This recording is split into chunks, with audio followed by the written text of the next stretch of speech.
Hey guys, this is After Review. So ngayon guys, pag-uusapan natin tong Realme Q3i.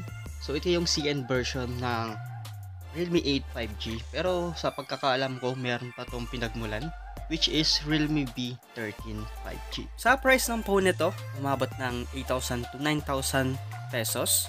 At kung i-compare mo sa Realme 8 5G, so malaki ang difference niya. Kaya yun, ito yung nakuha kong phone, which is Realme Q3i.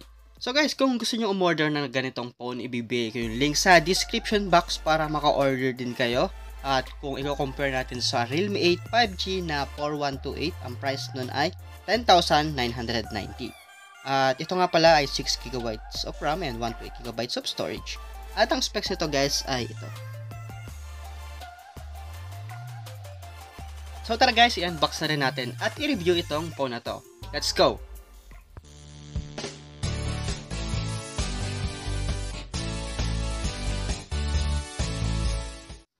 Okay guys, tara i-review na natin at i-unbox itong Realme Q3i 5G at sa global version naman ay Realme 8 5G. So meron pa rin tong ibang version which is Realme B13. So tara guys, i-unbox na natin. Okay guys, so dito sa loob ng box natin, ito yung makikita natin which is document. So ayan, at meron dito sa loob ng SIM ejector tool, syempre hindi mawawala yan. Ayan, so medyo malaki siya. So parang normal lang din naman na SIM ejector tool. And then yung phone natin which is Realme Q3i. So mamaya papakita ko sa inyo yung mismong itsura at yung UI ng ating phone. Yung Realme UI 2.0 na rin ba siya. And then next yung ating charger. And so dito guys, wala naman pagkakaiba sa Realme 8 5G. At ito ay 18 watts fast charging. At next yung ating cable which is USB-C cable.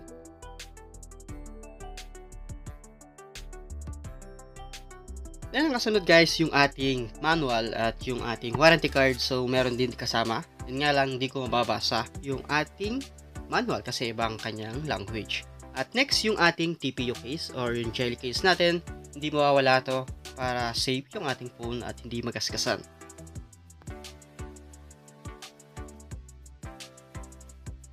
Okay guys, so balik tayo sa phone natin which is Realme Q3i at isa-set up na rin natin itong phone na to para makita natin yung UI niya at kung Realme UI 2.0 na ba siya. At tanggalin lang natin muna yung ating sticker sa likod para makita natin yung mismong itsura ng likod natin. Ay sorry, sa likod pala ng phone na to. Okay, so ito yung likod ng Realme Q3i. So simple lang siya guys. Parang Realme 8 5G nga lang at glossy. Ayan. So ito na guys, is-set up na rin natin itong Realme Q3i para makita na natin yung mismong UI ng phone natin. Kasi sa Realme 8 5G kasi guys, marami kasing bloatware. So dito, makikita natin kung natatanggal yung mga application compared dun sa Realme 8 5G. So makikita natin guys at kung Realme UI 2.0 na rin siya. So ito guys, na-set up na natin itong Realme Q3i at sobrang unti lang ng mga application na naka-install dito. So kung ano yung nakikita nyo, yan lang yun. Compared dun sa Realme 8 5G na sobrang dami ng application or bloatware pero hindi mo naman gagamitin yung mga ibang mga application. So dito guys, pwede nyo pang tanggalin yung mga bloatware or yung mga naka-install dito. So ito yung nagustuhan ko din sa Realme Q3i kaysa dun sa Realme 8 5G. At yun, smooth din naman siya. At katulad nga ng Realme 8 5G, smooth siya. Dahil unang bukas pa lang kita ko naman agad na wala siyang lag, wala siyang delay. So ayan. At syempre guys, ang screen nito ay punch hole display na. So ayan. At nag-search ako guys kung Corning Gorilla Glass na itong phone natin. Marami kasi nagsasabi na Corning Gorilla Glass daw. Pero marami din naman nagsasabi na hindi ito Corning Gorilla Glass. So sa Realme 8 5G kasi ay hindi siya Corning Gorilla Glass. Ayan. Pero di pa natin makonfirm kung Corning Gorilla Glass nga yung Realme 8 5G at the same dito sa Realme Q3i. Pero para sa akin guys, mas maganda kung iingatan na lang natin yung ating phone at bumili tayo ng screen protector na magandang klase para hindi agad masira. Okay guys, so dito sa phone natin, i-check natin yung side by side ng ating phone at dito sa bottom ng ating phone, makikita natin meron tayo ditong 3.5mm jack, mic, USB-C port at yung ating speaker. At dito naman sa side ng ating phone. Ito yung makikita natin guys, mayroong volume rocker at SIM tray. So i-open natin para makita natin kung triple slot pa yung ating SIM tray. Ayan.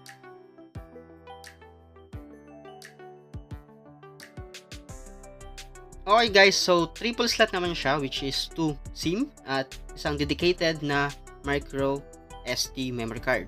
At yung iba kasi parang hybrid lang no? At dito sa top, ito yung makikita natin, so wala naman siya, diba? At dito sa side ay meron tayo ditong power button, at the same time guys ay side fingerprint scanner. Ayan. At ito try na rin natin mamaya guys kung responsive itong ating side fingerprint scanner. And dito naman guys sa likod ng phone natin, ito ay merong triple camera setup na merong 48 megapixel. So dito guys sa phone natin, ang specs nito ay 6.5 inches, IPS LCD at naka 90Hz refresh rate. So saan kasi guys di ko masyadong ginagamit yung 90Hz refresh rate. Depende na lang kung magi-games ako or sa social media. Kung sa games 90Hz refresh rate, pero pag sa social media 60 lang ang ginagamit ko para hindi agad ganong madrain yung aking battery. So ayan. At ang processor naman ng phone natin guys ay Dimensity 700 5G at nag-try ako mag-games dito sa ating phone at ang nilaro ko ay Asphalt 9.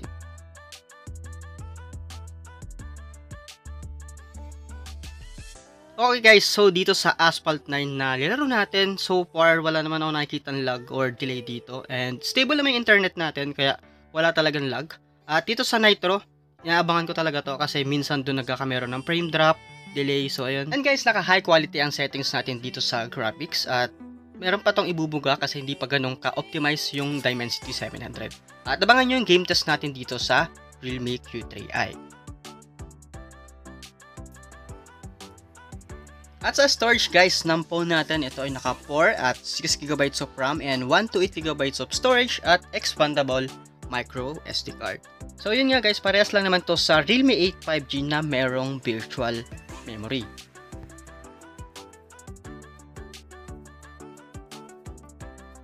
Sa OS ng phone natin guys, ito ay naka Android 11 and Realme UI 2.0 at wala namang na-encounter na bugs dito sa Realme Q3i. Yan guys, sa battery ng phone natin guys, ito ay 5000 mAh battery at 18 watts fast charge. Kung sa charging time nito guys, 2 hours ang maximum charging time nito. At sa SOT ng phone natin guys, tumatagal ng hanggang 10 to 12 hours. Depende pa rin kung halimbawa na game at social media ang ginagawa nyo. At punta naman tayo guys sa camera setup ng phone natin. Ito ay naka triple camera setup na merong 48 megapixel f1.8 aperture, 2 megapixel f2.4 aperture and 2 megapixel 2.4 depth sensor. At ito yung application or yung camera app ng phone natin. Ayan.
So halos the same lang naman siya guys dun sa camera setup ng Realme 8 5G. Ang pagkakaiba lang nito guys dun sa more, meron akong nakita dun sa more ng Realme Q3i, yung Breno scan. So yun lang difference ng dalawa.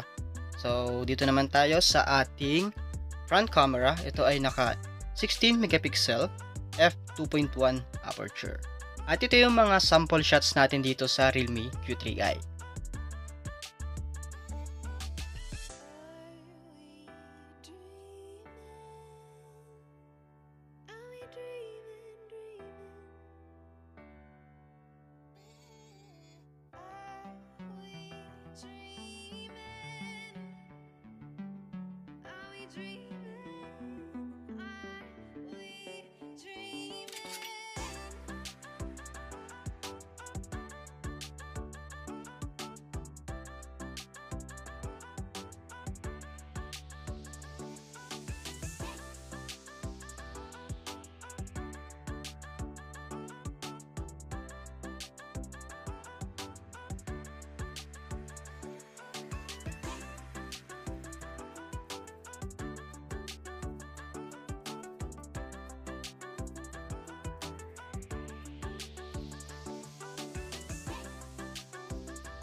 At syempre guys, hindi mawawala yung Antutu benchmark natin dito sa Realme Q3i.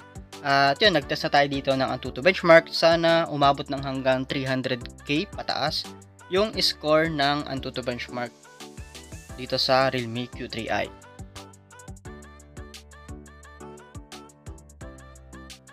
So ito na guys, umabot ng hanggang 355k. So not bad sa 6GB of RAM ng Realme Q3i. Okay guys, pagdating sa design, nagustuhan ko tong Realme Q3i kasi nawala na yung Dare to Lift sa likod at napalitan na ng Realme. At yun nga lang, plastic frame pa rin naman siya. And sa display naman ng phone na to, maganda naman sa indoor, malinaw naman siya at can play movies, games, and can play 1080p sa YouTube. And at sa disadvantage naman ng Realme Q3i, ang naging ayaw ko lang dito pagdating sa outdoor, hindi siya ganung kalakas yung brightness. Pero, di ko naman sinasabi guys na hindi nyo na makikita yung screen nyo pagdating sa outdoor. Huwag lang kayo talagang pupunta sa katirikan ng araw na katanghalian, ano? Siguro yung mga pahabon, okay na yung inyong screen or yung brightness ng Realme Q3i. And guys, dito sa camera ng Realme Q3i, pagdating sa rear and sa front camera, maganda siya lalo na dun sa selfie. Ayan. At dito naman sa video, meron siyang image stabilization, so hindi siya ganong mauga pagdating sa video.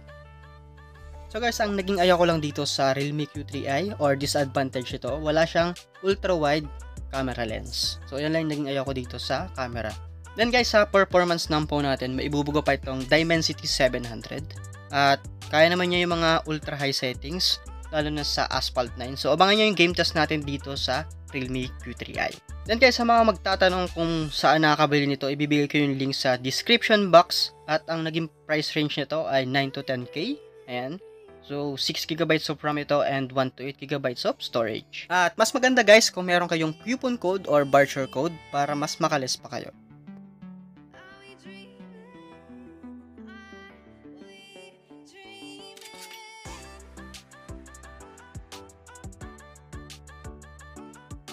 So yun lang guys, this is Uptech Review. For more upcoming phone and unboxing, please like, share, and subscribe and click the bell button para lagi kayong updated.